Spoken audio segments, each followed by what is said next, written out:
I often hear that moms feel like they need to spend hours in the gym. They need to spend 60 plus minutes working out, exercising 7 days a week. They need to follow this complicated diet, these rigid meal plans to be able to reach their goals, to increase their energy, to feel stronger, to finally lose some fat mass and increase muscle mass after having their baby. And I'm here to tell you that ain't the truth, okay? In this episode, I'm gonna be giving you 5 postpartum habits that work. They work, they are simple, they are realistic, and they are very powerful for busy moms like you. And these aren't just any habits either. These are the habits that I do every single day. I focus on all of these habits that I'm gonna be talking to you about every single day, and let me tell you, they work. So grab a notebook and pen, let's get into it. Feeling exhausted, overwhelmed, and like you've lost yourself in the postpartum chaos, struggling to rebuild your strength, heal your core, and feel confident in your body again? Hey mama, I'm Val, a functional sports dietitian, postpartum fitness coach, and a mama who understands exactly what you're going through.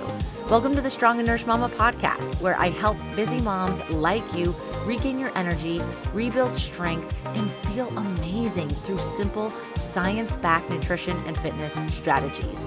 If you're ready to go from depleted to strong, nourished, and unstoppable, you're in the right place. Let's dive in. Mama, I know how overwhelming it can feel trying to juggle all the things, the million things that you have to do. Focusing on your nutrition, getting in movement and workouts, your recovery, getting enough sleep, and still showing up for your family. That's exactly why I created the Strong, Nourished, and Energized Mom method. Inside this program, I will walk you step by step through rebuilding your strength, fueling your body, and creating realistic habits that fit your life, not the other way around.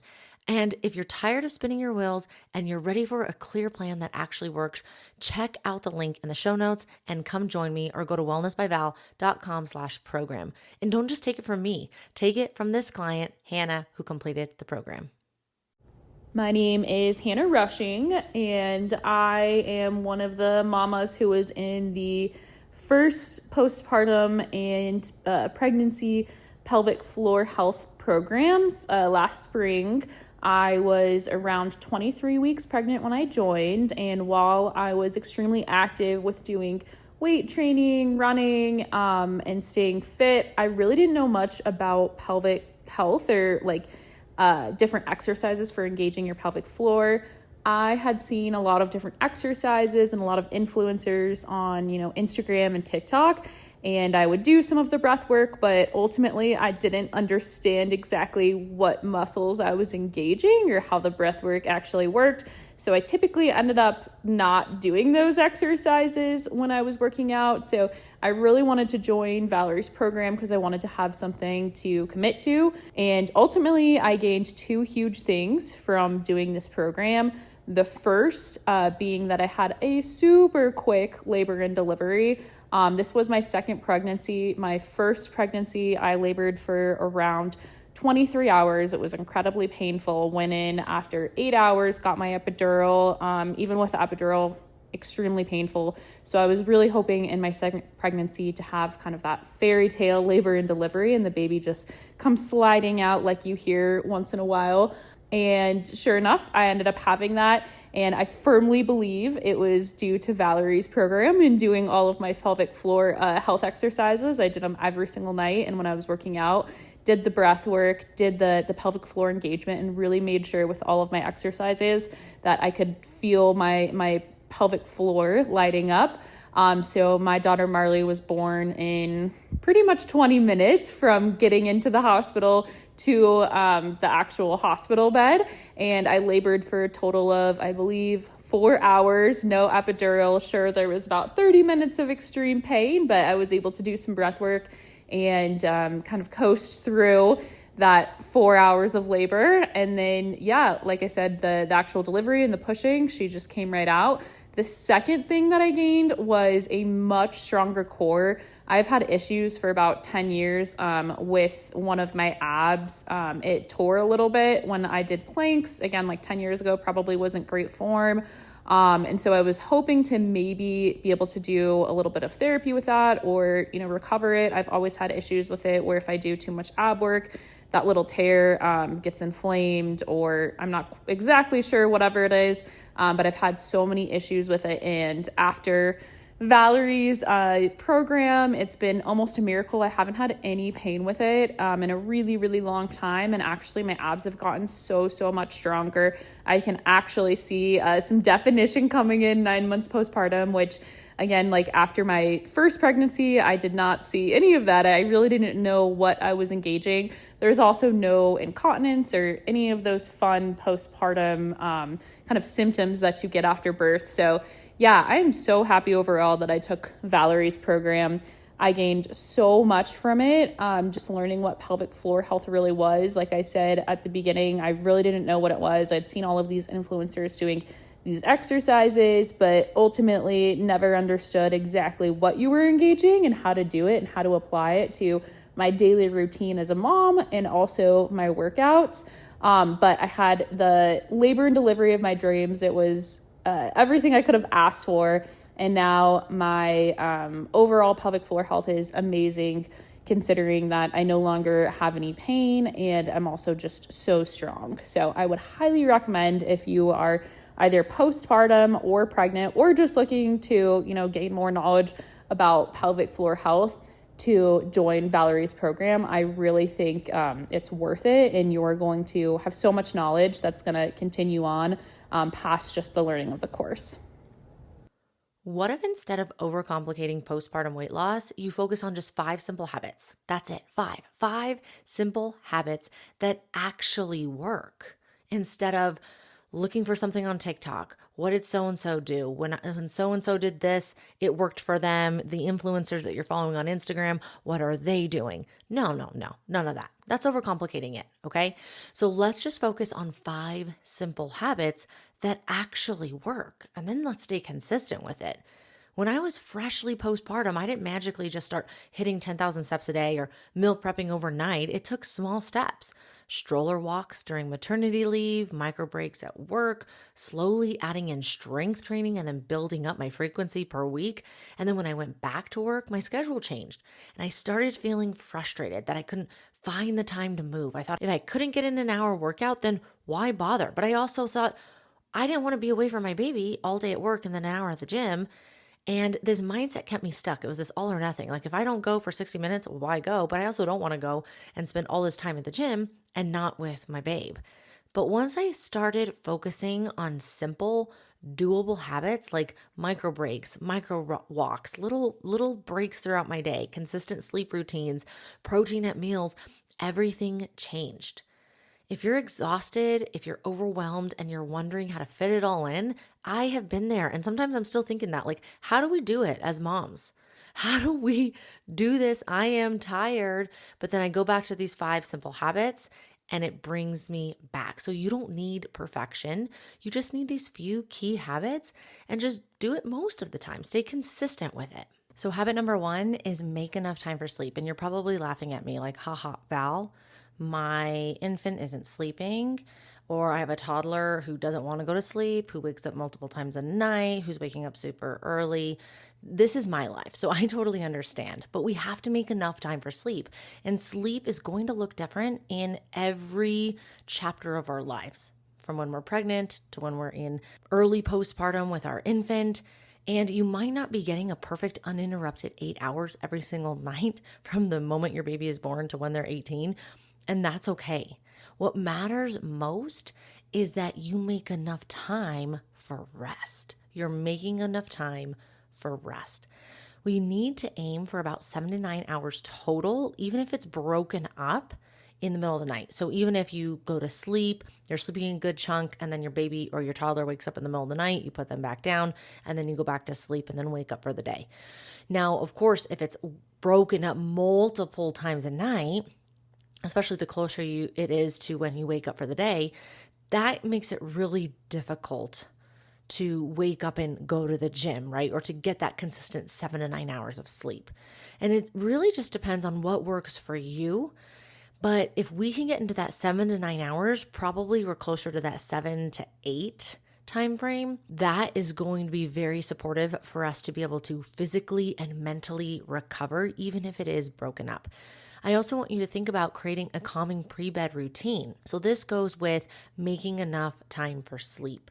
When you are getting your baby ready for bed, your toddler ready for bed, this can be a great time for you to down-regulate, dim the lights, put your phone away, limit blue light exposure, maybe get some relaxing tea, you're reading to your little one, to your infant, and maybe you're doing some stretches that help downregulate the nervous system, helps you recover from your workouts. All of that is going to be a supportive environment for you to be able to go to sleep easily and for you to be able to stay asleep. Now, when it comes to waking up, we want to anchor our wake up time as best as we can. That's plus or minus 1 hour every single day.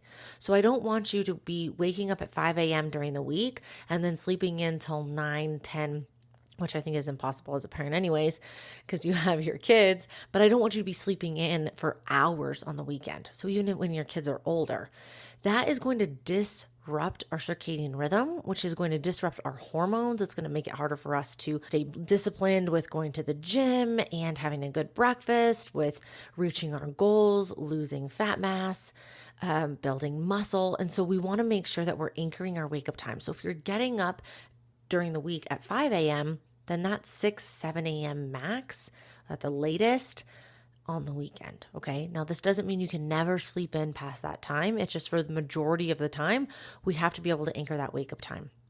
When we don't anchor that wake up time, that's where it feels like come Monday morning, we've hit this wall where we have this social jet lag and we're exhausted. It's difficult to go to sleep Sunday night. It's difficult to wake up Monday morning. And so we want to try and stay consistent with that as best as we can. So why does this matter? Why does it matter for us to make enough time for sleep? Poor sleep increases hunger hormones and cravings, and it makes it a lot harder for us to lose fat. The later we are staying up, our body is going to probably stop releasing melatonin, which is our sleep hormone. It's also a powerful antioxidant, and it's probably going to start releasing cortisol. Like, we got to keep this girl up. I don't know when she's going to bed. She's staying up watching Netflix and all of the TV shows. She doesn't want to go to bed, so I better keep her up. And then maybe we start to get hungry at night. Or a lot of people say, I get my second wind and I can do all of these things, but then it really messes up my sleep because I'm not sleeping well. I'm not getting enough sleep. But when you're intentional with your routine, you can still recover, build strength, and feel better, even if your sleep is interrupted, okay? Now, it just, again, depends on what's going on. So for some nights, I'm able to wake up at 4:45 a.m. and go to the gym, even if I'm just I'm woken up like once or twice by my baby girl. Other times, if it's long stretches, like the other night earlier this week, I'm probably going to sleep in and skip the gym. I'm probably going to sleep in for another hour. Inside my program, I actually walk you through how to build these restorative routines that support your body instead of working against it. Now, habit number 2 is move daily. We gotta move our bodies and try to aim for 10,000 steps, okay? Even if it's that 7,000 to 10,000 steps a day, that can be a perfect place to start. Here's where I will be real with you. I didn't just start hitting 10,000 steps right after I gave birth. I didn't come home, put my baby in the stroller and say, see ya, I'm going to getting my 10,000 steps. Like, hell no. I was exhausted. I was recovering. I was moving very slowly. I worked up to it slowly over time, weeks and months, but I eventually was walking every single day. And so it turned in from 3,000 steps to 4,000 steps to 6,000 to 7,000 to cool, I'm getting 10,000 steps. Some days I'm getting more, sometimes I'm getting a little bit less, but on average, I'm getting about 10,000 steps per day each week. When I was on maternity leave, once I felt recovered enough, the morning stroller walks became part of my routine. And I loved it, especially because it was the time of year that it wasn't super cold at all. It was still pretty warm. I didn't have to bundle up. But when I went back to work, I really had to think about how am I going to incorporate movement throughout my day to get in more movement, to get in my steps and to get in my walks. So I had to be intentional about taking micro breaks, little breaks throughout the day, walking around my office, standing up between clients, stepping outside and coming back in after a meeting. Maybe for my lunch break, I went outside and walked around. I really had to be intentional with that and make it a priority. So if 10,000 steps feels like a lot, I don't want you to stress out about it. I don't want you to be like, oh my gosh, Val, I'm only getting 2,000 steps a day and now I have to get 10,000. That is crazy. I don't think I can do it. Don't stress about that. Start where you are. Add in little walks and let it build. Every step truly counts. So if you're getting 2,000 steps a day, let's create that awareness. There's nothing wrong with that. Then maybe the goal is let's get 2,500 steps a day. So then you're a little bit more intentional about moving. Let's get 3,000 steps a day and then 3,500. And you're slowly working your way up. And it's not going to happen in a week. It's probably not going to happen in a month. It's going to take longer than that. And if you're thinking, I just don't know how to fit this in with my schedule, that is where structured support comes in. And inside the Strong Nourished and Energized Mom Method program, I give you strategies that work with real mom life. So habit number 1 is making enough time for sleep. Habit number 2 is move daily. Try to get on average 10,000 steps a day. Habit number 3 is prioritize protein, 30 to 40 grams per meal. Everyone's total is going to be different. It's very individualized. But if we can get 30 to 40 grams per meal, that's going to be key. This one is huge. Every meal, think protein first. Even when you're eating out, even when you're enjoying some fun foods, where's my protein? You need at least 30 grams of protein per meal to trigger muscle protein synthesis. And as we age, we become anabolic resistant, meaning it's a lot harder for us to build muscle, and it's going to take more leucine, which is a branched chain amino acid, for it to stimulate the body to go into protein synthesis, protein building, and holding on to our muscle. This process is what's going to help you maintain lean muscle mass and boost metabolism. So getting 30 grams, especially of animal protein per meal, is going to turn on that switch within the body for the body to tell the muscles, hey, we got to hold on to you, we got to rebuild, we got to get more muscle.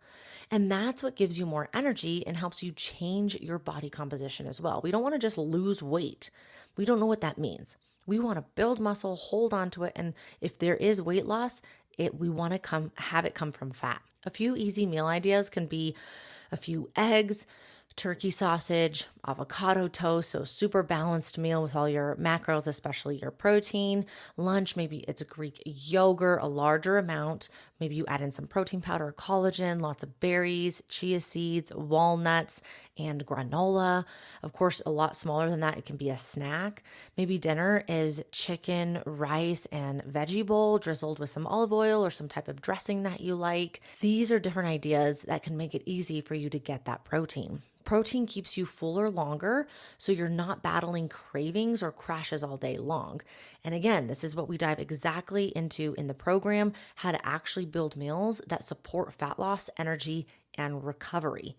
Habit number 4 is strength train 3 to 4 times per week. Strength train, resistance train 3 to 4 times per week. Strength training is a game changer for postpartum moms. During maternity leave, I started small, of course, breathing, the birth fit basics, everything that I teach in my program, gradually progressing as my core healed. And then when I went back to work, I was able to get consistent with 3 to 4 resistance training sessions a week. I'd wake up early, I'd pump, I'd head to the gym by 5:15.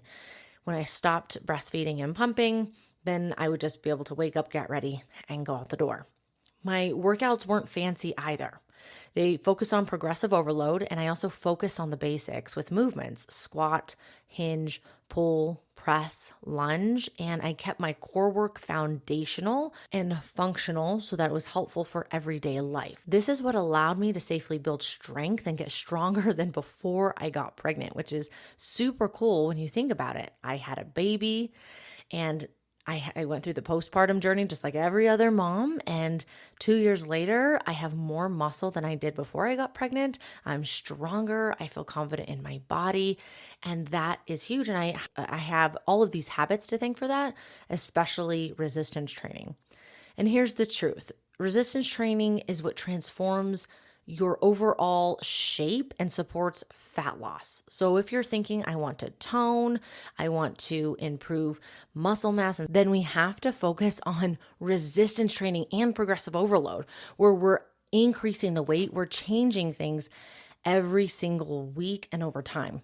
If you don't know how to rebuild strength postpartum, that's exactly what I guide you through in the Strong Nourished and Energized Mom Method program. So you don't have to figure out alone, because a lot of the times when it comes to resistance training, especially after having a baby, when so much has changed, it can be very overwhelming. Habit number 5, stay hydrated. Drink your fluids, girl. 80 to 100 ounces per day. And I can't emphasize this enough. Hydration makes a huge difference when you're breastfeeding, when you're recovering, when you're working out, when you're on the go all day with your little ones. It's going to impact everything and make a huge difference. And even now, 2 years postpartum, I can feel the effects of staying hydrated. And if I'm not staying hydrated, I'm not drinking enough fluids, it's going to negatively impact my sleep and my heart rate variability. It decreases my recovery. I have a decrease in energy and even my mood. And when this happens, I go back to all of these habits and then especially the hydration. Was I drinking enough water? Was I getting enough fluids earlier in the day? No? Okay, I need to make it a priority tomorrow. So aim for about 80 to 100 ounces per day, adjusting for your activity and your breastfeeding needs.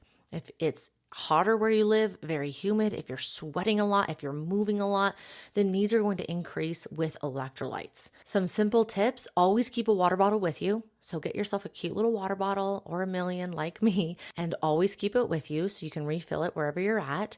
Drink a glass of water before each meal, between meals. Pair hydration with a routine. So every time you nurse, every time you pump, every time you go to make a cup of coffee, add in water so you're habit stacking. And if you're working out or you're nursing, electrolytes like LMNT are amazing for replenishing what you lose. And in the show notes, I'm going to be adding an electrolytes protocol for you to be able to look at and see different products that I recommend to my clients, and you can choose which one works best for you. So let's recap these 5 habits. 1, prioritize sleep, even though it sounds crazy. Prioritize sleep. 2, move daily. 3, get in your protein. Aim for 30 to 40 grams of protein per meal. 4, strength train 3 to 4 times per week. If you're strength training once a week right now, then you slowly work up to 2 times a week on non-consecutive days, and then eventually 3, and then eventually 4 if your schedule permits it. And side note, your strength training sessions don't have to be 60 minutes long. You can get everything in within 20 to 30 minutes. And so that's what I would do early postpartum. Instead of going to the gym for an hour, I would put my baby on the floor to do floor time. I would do a workout in the living room or in the garage. So it doesn't have to be you spending 60 minutes at the gym. And then number 5, stay hydrated. Here's the key. You don't need to overhaul your life. You don't need to make it complicated. Just pick one habit, build consistency, and then add on. What is the easiest habit? Where's the easiest place to start? Start there, build consistency, and then add on from that. Are you ready to add more to that specific habit, or are you ready to add in one of the new habits?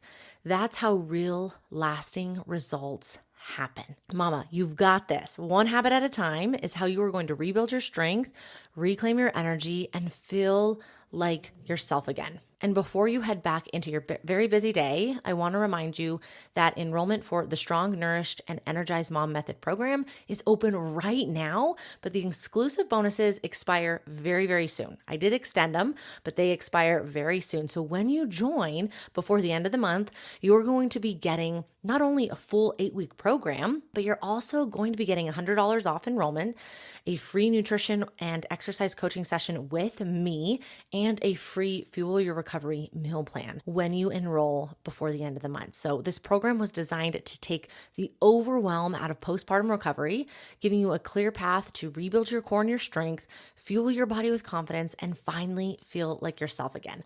Don't wait and don't miss out on these extra supports and these extra bonuses.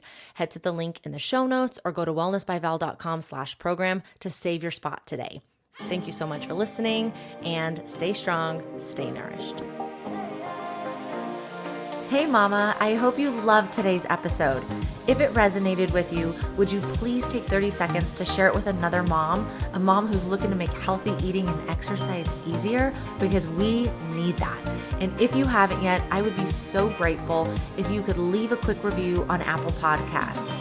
It truly means the world to me and helps the show reach more amazing moms like you.